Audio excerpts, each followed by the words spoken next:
বার্ষিক প্রতিবেদনে পুনরায় জানা গেল, সর্বোচ্চ উৎপাদনের রেকর্ড গড়েছে চোখের জলের কারখানা। যোগাযোগ বিভাগ যখন চাকার সুক্তলি ক্ষয় করতে করতে শেষ, হৃদয় ঘটিত ব্যাপার বিভাগ যখন পাগলের হাপিত্যেসে কাহিল, চোখের জলের কারখানা তখন নাইট শিফট চালু করেছে। এমনকি ছুটির দিনগুলোতেও উৎপাদন অব্যাহত রেখেছে।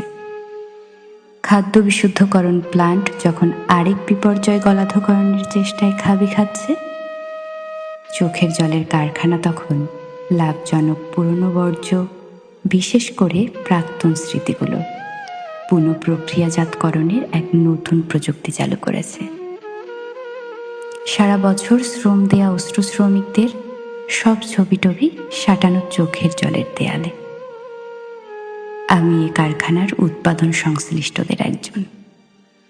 আমার চোখে ছানি পড়েছে, দুই গালে রাজ্যের ভাঙন। আমার উৎপাদিত দ্রব্যই আমার বেতন।